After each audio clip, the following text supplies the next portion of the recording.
नमस्कार, मी सौरभ कोरटकर. तुम्ही बघत आहात TV9 मराठी. आता आपण पाहूयात महाफास्ट 100. मोदींची एनडीएच्या नेतेपदी एकमताने निवड. भाजप नेत्यांसह एनडीएच्या सर्वच पक्षांच्या नेत्यांकडून राजनाथ सिंग यांच्या प्रस्तावाला अनुमोदन. राजनाथ सिंग यांच्या प्रस्तावाला एकनाथ शिंदे आणि अजित पवारांकडून अनुमोदन. भाजप आणि शिवसेनेचं नातं म्हणजे फेविकॉल की जोड. अनुमोदनादरम्यान शिंदेंचं वक्तव्य. माझ्यासाठी हा क्षण भावूक करणारा. तुम्ही सर्वांनी माझी निवड करून मला जबाबदारी दिली. आपली युती मजबूत, भारताचं प्रतिबिंब. मोदींचं वक्तव्य. ईव्हीएम जिवंत आहे की मेलं? ईव्हीएमवर विरोधक आता गप्प का? मोदींचा विरोधकांना टोला.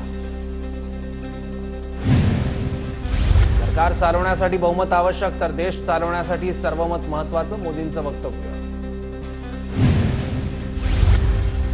गरिबांचं कल्याण हा मुद्दा एनडीएच्या केंद्रस्थानी. 22 राज्यात जनतेने एनडीएला सेवा करण्याची संधी दिली. मोदींचं वक्तव्य. पंतप्रधान मोदींकडून संविधानाच्या प्रतीला नमन. एनडीएच्या संसदीय बैठकीत मोदींची नेतेपदी एकमताने निवड. 9 जूनला संध्याकाळी 6 वाजता मोदींचा शपथविधी होणार. शपथविधीची तयारी सुरू. भविष्यात विरोधकांच्या सर्व खासदारांचा पराभव होणार. मोदींनी देशाची सेवा केली. नितीश कुमार यांच्याकडून मोदींचं कौतुक. नितीश कुमार आणि चंद्राबाबू आज तुमच्यासोबत, तर उद्या आमच्यासोबत असतील. नितीश कुमार आणि चंद्राबाबू सर्वांचे. मोदींना सरकार चालवताना नाकी नऊ येणार. संजय राऊतांचं वक्तव्य.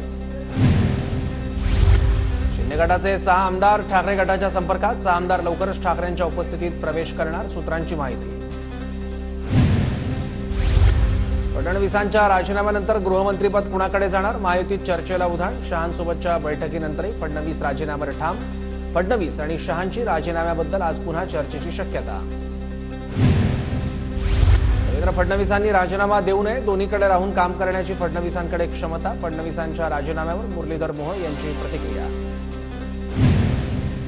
उदयनराजे भोसले, पियुष गोयल यांच्या विजयानंतर भाजपच्या कोट्यातील राज्यसभेच्या 2 जागा रिक्त झालेल्या 2 जागांवर कोणाची वर्णी लागणार याकडे लक्ष.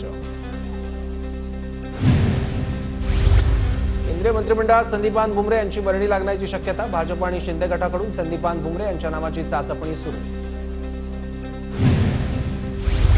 मी मंत्रिपदाच्या शर्यतीत नाही. एकनाथ शिंदे जो निर्णय घेतील तो मला मान्य असेल. मंत्रिपद मिळण्याच्या शक्यतेवर संदीपान भुमरेंची प्रतिक्रिया. एनडीएचं सरकार 5 वर्षांचा कार्यकाळ पूर्ण करणार. काळजी करू नका, सर्व ठीक होईल. दिल्लीत दाखल होतात अजित पवारांची प्रतिक्रिया. लोकसभा निवडणुकीच्या पराभवानंतरही भाजपमध्ये मोठा बदल नाही. भाजपकडून प्रदेशाध्यक्ष बदलले जाणार नाहीत. संघटनात्मक पातळीवर काही प्रमाणात बदल केले जाणार. सूत्रांची माहिती. लोकसभेत फटका बसल्यावर भाजप राज्यात मोठे फेरबदल करणार. भाजपकडून राज्यातील जिल्हाध्यक्ष बदलण्याची शक्यता.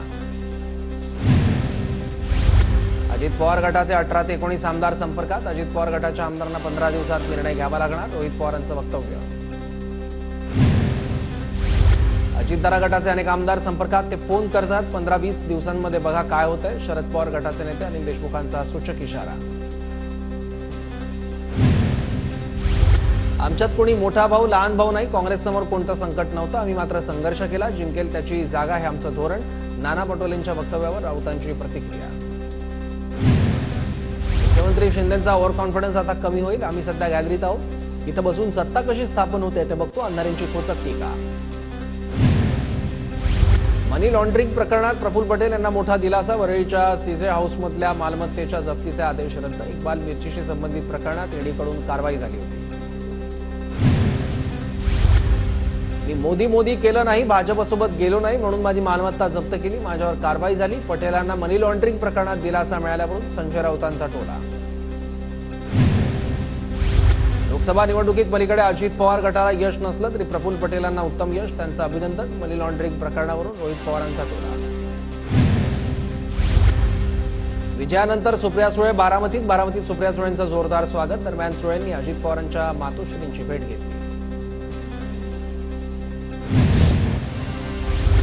इंदापूरमधील छत्रपती साखर कारखान्याची निवडणूक लढवणार. लोकसभा जिंकल्यानंतर सुप्रिया सुळेंचं अजित पवारांना चॅलेंज. कारखाना लढवायचा, जिंकायचा आणि रुळावर आणायचा. सुळेंचं वक्तव्य. योगेंद्र पवार विधानसभा लढण्यासाठी इच्छुक. बारामती इंदापूरमधून योगेंद्र पवार यांची चाचपणी सुरू. सूत्रांची माहिती.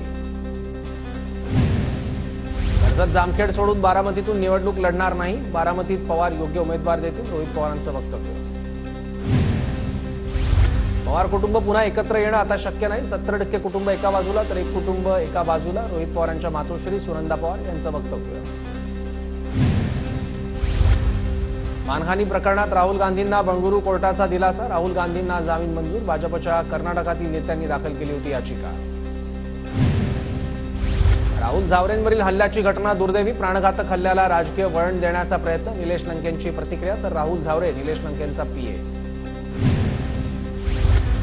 नाशिक पदवीधर जागेवरूनच महायुतीतच रस्सीखेच, अजित पवार गटाकडून महेंद्र भावसार यांना उमेदवारी तर शिंदे गटाकडून किशोर दराडेंना उमेदवारी, दोन्ही गटांना उमेदवारी दिल्यानं चर्चांना उधाण. नाशिक शिक्षक मतदारसंघाच्या निवडणुकीसाठी चुरस रंगणार, आर.डी. निकम यांचा उमेदवारी अर्ज दाखल, आर.डी. निकम यांनी जुनी पेन्शनसाठी आंदोलन केलं होतं. मुंबई शिक्षक मतदारसंघातून शिंदे गटाच्या शिवाजी शेंडगे यांचा उमेदवारी अर्ज दाखल, शिवाजी शेंडगे आमदार प्रकाश सुर्वे यांचे जवळचे. कोकण पदवीधर मतदारसंघातून मनसेची माघार, अभिजित पानसे उमेदवारी अर्ज भरणार नाहीत, भाजप उमेदवार निरंजन डावकर यांनी राज ठाकरेंची भेट घेतल्यानंतर मनसेचा यू-टर्न. नवी मुंबईत ठाकरे गट आणि भाजपचे कार्यकर्ते आमने सामने, कोकण भवनात निवडणुकीचा अर्ज भरताना दोन्ही पक्षाचे कार्यकर्ते आक्रमक, दोन्ही कार्यकर्त्यांकडून विरोधात जोरदार घोषणाबाजी. पंकजा मुंडेंना अहमदनगर शहरातून विधानसभेची उमेदवारी द्या, नगरचे भाजप शहराध्यक्ष अभय आगरकर यांची बावनकुळेंकडे मागणी, तर राष्ट्रवादीने सुजय विखेंसाठी काम केलं नाही, आगरकरांचा संग्राम जगताप यांच्यावर निशाणा. विशाल अग्रवालने जमिनीच्या व्यवहारातून अनेकांची फसवणूक केल्याच्या तक्रारी दाखल, आत्महत्येला प्रवृत्त करणं, फसवणूक केल्याचे 2 गुन्हे चंदननगर पोलीस ठाण्यात दाखल.